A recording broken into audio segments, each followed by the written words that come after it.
Thank you so much. Yes, we're maskless for this one. Hello. Thank you very much for joining us. I'm going to introduce my panel very quickly, first of all, and we're going to move on to our conversation, which I hope we can make as fluid and as comfortable between you all as we can. I'm delighted now to be joined for the next part of this panel by Aiman Ezzat, who is the CEO, of course, of Capgemini. We're delighted, absolutely, to have you with us. Thank you.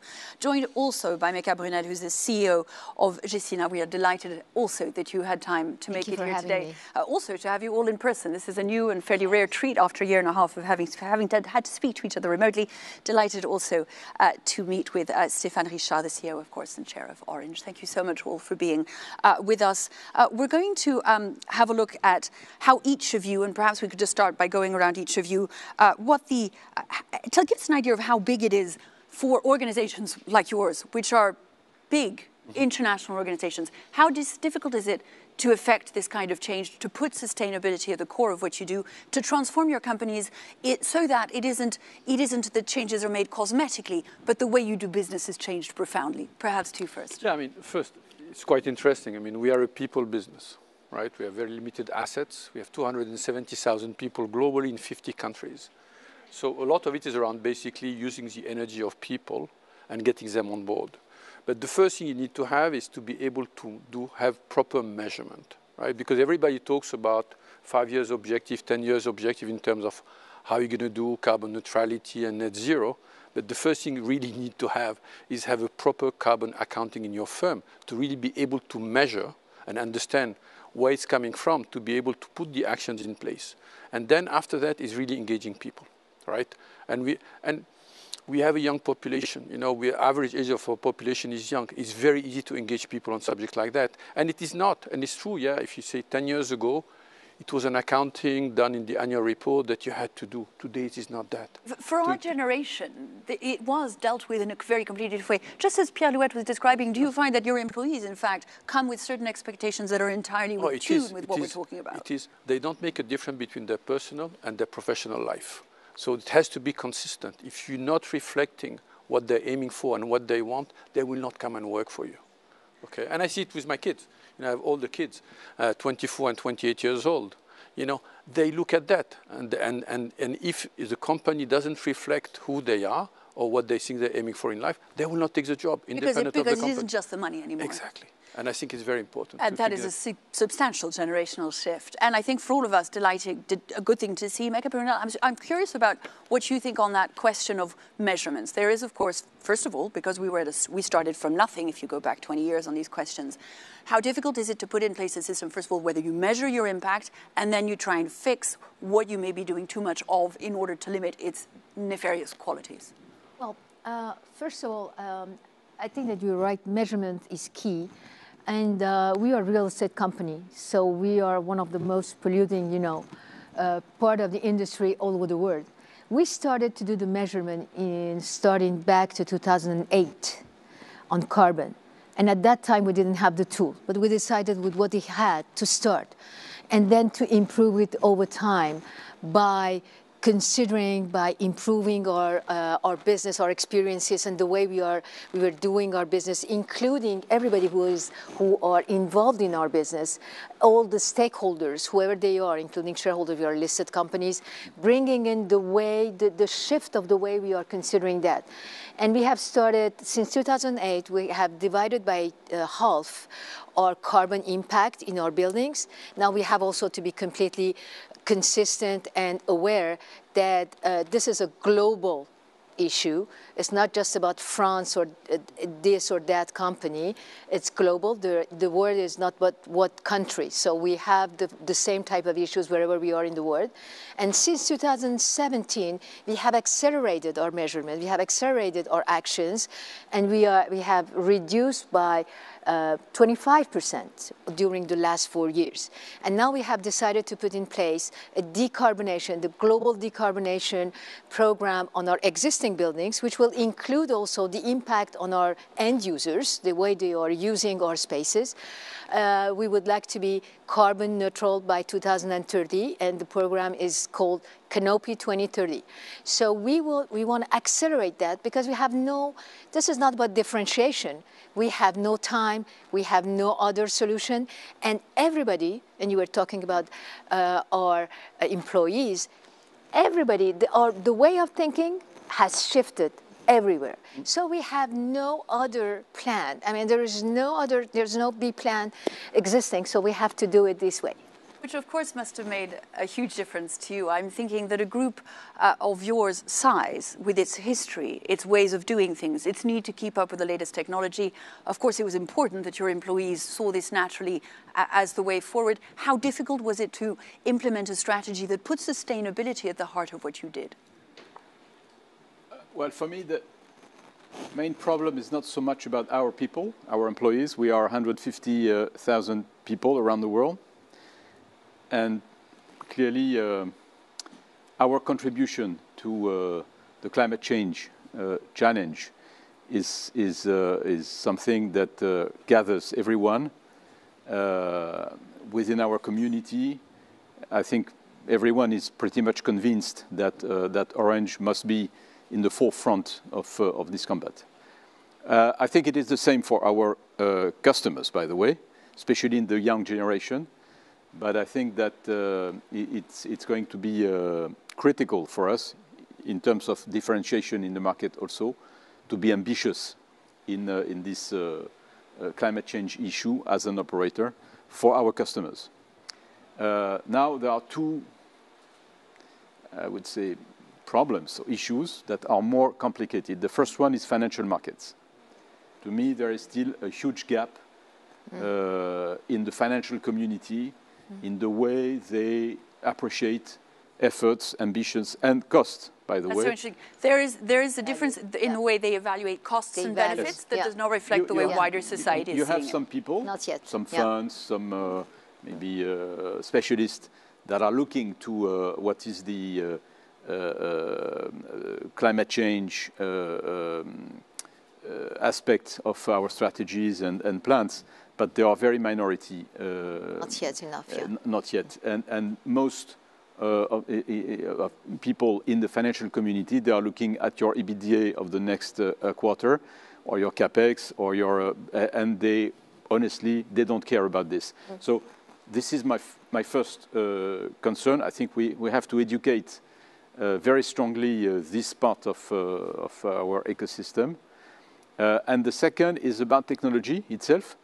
And just to say a word on that, my sector, the telecom industry, is a quite paradoxical situation because we are, in the same time, a problem because we, of course, we produce CO2, but we are also a solution, and a big solution, because we are basically connectivity, for instance, 5G or fiber, are major enablers for all the rest of the industry, but also buildings, mobility, and so on, to save energy, to be much more efficient.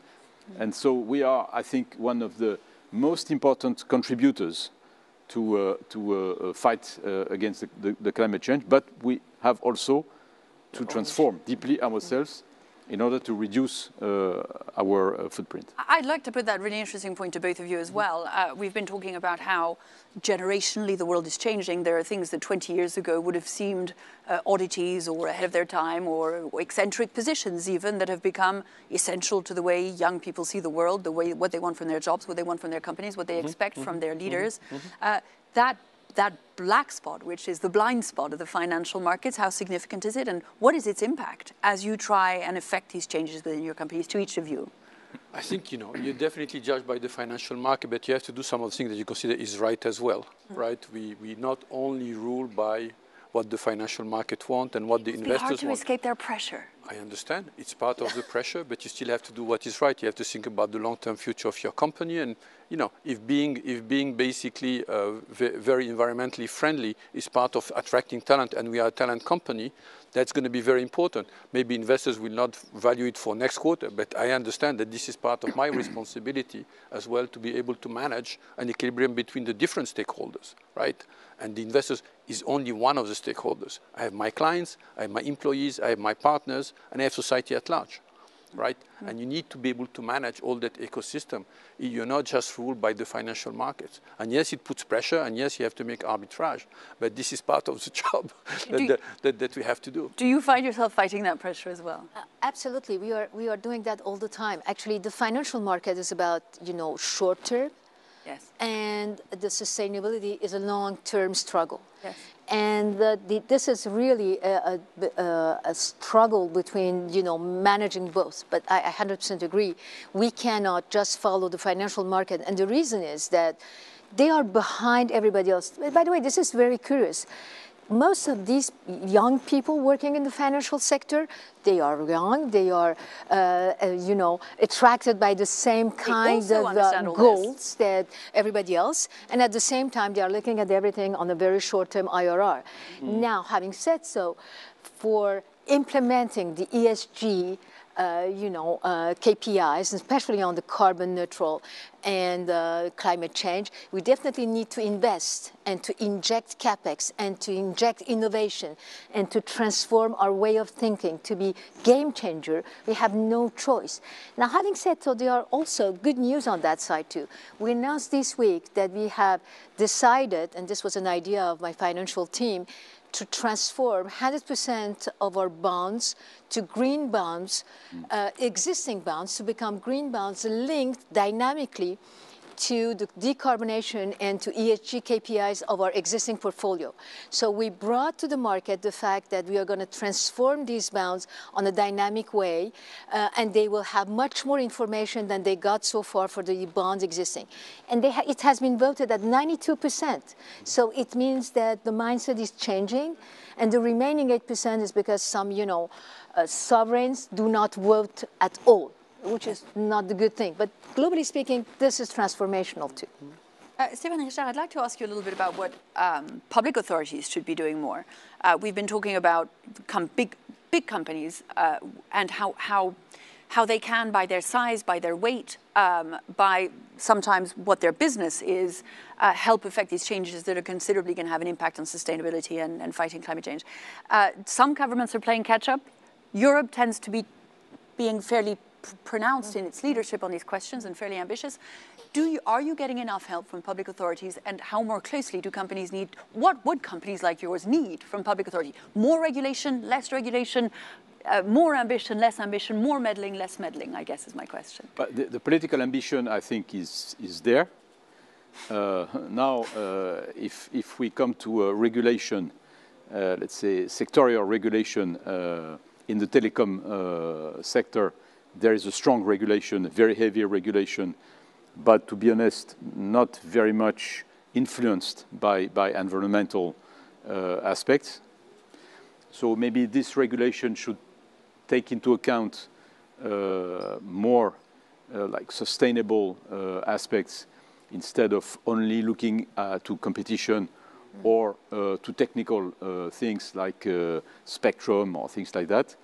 The states themselves are sometimes in a sort of contradictory position, because they are talking more and more about climate change issues, but in the same time, if you look at a company like Orange, they ask for us more and more money in taxes, in spectrum fees, and so on. So because to be able to reach our targets, for instance, at Orange we have the target of being zero carbon free by 2040. We have to put a lot of capital. And so if our money, our resources, must be dedicated to that target, if we pay in the same time billions of euros in taxes, in spectrum, and so on, it's going to be difficult. So I think for states, there is a gap, let's say, between the political injunction and the reality of what they are doing. And maybe the last aspect is that the state, at least in France, is a big shareholder of a number of companies, including Orange, by the way. So I think that as a reference shareholder in those companies, they might have also a little more ambitious policy. Yeah, if I can build on that, I think first you need to have more regional regulation at least. I mean, we need to have something common at the European level in terms of what tries to be achieved, what companies have to achieve. We need to have some level of regulation, but not too much. There has to be incentives. There has to be more incentive in terms of basically investing. I mean, some of this should be tax-free. If you're going to invest to be able to improve the planet, then you should get a break somewhere, because if to follow the political will, it has to also to follow in terms of what the investment. They've been slow to see that. Well, it's still not there. It's not. And the other thing, like for example, I think there should be a carbon market. There has to be a carbon market that exists like it exists for other things, because that creates the pressure. That creates the pressure in terms of, if I don't do it, if everybody wants to buy carbon to be able to offset, at the end of the day it will become very expensive for everybody. So people will take alternative decision of investing, because if not, they have to buy carbon offset. And all these things have to come in place bit by bit. So there has to be a common framework of thinking between government and business if we want to achieve that. Brunel, that is an extremely hard thing to put together. It's a hard thing to organize. How hopeful are you that it's heading in the right direction and quickly enough? I think that the real gap is between the ambition and what the governments want to achieve and the reality of regulations, and the fact that the regulations are so local. In our industry, they are not coordinated. I mean, you're talking about carbon. Carbon cannot be stopped by the border. It goes everywhere. The world is not but one country. So we need to have much more coordination. And what you said is very important, to have incentives. You cannot just only be punishing people. It doesn't work. You need to give them a capacity to improve themselves. And this is going to be a sort of positive impulsive of doing this. And those incentives are not there. It's all about taxation, regulations, and you are wrong and everything. And you should give hope, actually, to the generations to come. If this is the only case, over time, people get smart about going around regulation, around measurement. Yeah, that's right. So it cannot be punishment only, it has to be incentive to do the right thing. So we do a lot of that because we think it's the right thing, but also, you know, the political will has to be followed by basically what it means on the ground to ensure that beyond the regulation, you can put pressure on people doing the right thing, but it cannot only be by pressure. At the end of the day, there has to be something positive about also doing it that basically enables the system to hold over time, you know, versus reacting in the short term. And of course, the problem is that so much of this debate these last few years has been couched in those cost terms. This has to be done for reasons that we understand. It's going to cost everyone. We all have to get together and cost. One of the points that's been made these last few years, while the Trump administration was busy denying climate change altogether, is that people like Michael Bloomberg, company leaders, have said, look, city leaders, we're going to take over and represent this because we can actually make these changes happen. And a big part of that is presenting it not just as a cost, but also as an incredible amount of opportunities. Absolutely. Have you found, for instance, as you've put this at the heart of a group like Orange, that there have been opportunities that might have been overlooked had this not been seen in that way? Well, yes, definitely. Let's take a few quick examples. First, when you build networks that consume less energy, you save cost, you know, because energy is more and more expensive.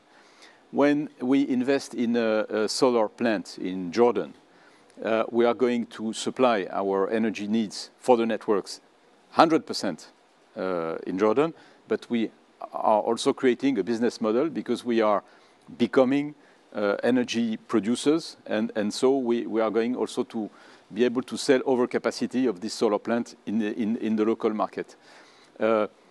We have a huge activity in the venture fund, corporate venture fund at Orange, 500 million euros invested in all sorts of startups, of course in technology, but also now and more in young companies and innovation linked to climate change. So yes, there are plenty of opportunities, and basically I think that it's not only a matter of cost, of course, it's a matter of creating value, creating business, and we'll have more and more business and profitable business out of this transition. And that's the point. And finally, to each of you, and very quickly, because I think we're already overrunning on time, or at risk of doing so any second. Very quickly, your hopes. You all represent groups that are incredibly large, that go way beyond the borders of the countries in which they were born, that represent a sort of power that some states would only dream of. You will, by the way you've acted, lead smaller companies to behave in a certain way. Are you hopeful that this is what's going to happen? I'm hopeful because there's a very strong will by people to make that happen, right? I think that will overcome financial market, regulation and everything, because there's so much energy in people, in society at large to make that happen. I think the consciousness over the last year coming out of the pandemic is so high on the subject. We need to keep the intensity. All the more so after the pandemic. Exactly, I think so. Yes. But it brought good things. We don't have time to go into detail. Our big emission is coming from travel. And we realize that we don't have to necessarily do all the business travel. We dropped our carbon footprint by 50% per employee over the last 12 months just because people stopped traveling, right? So I think there are a lot of positive things. Technology can really help in terms of making that happen. You know, I think technology has a big role to play in sustainability, in enabling that. But the will is there from the people, and I think that will make things happen at the end of the day. Meka, Brunel, your thoughts and hopes? Yeah, just in a few words, I think that the last year, the crises are not creating trends, but they have transformed and accelerated those trends.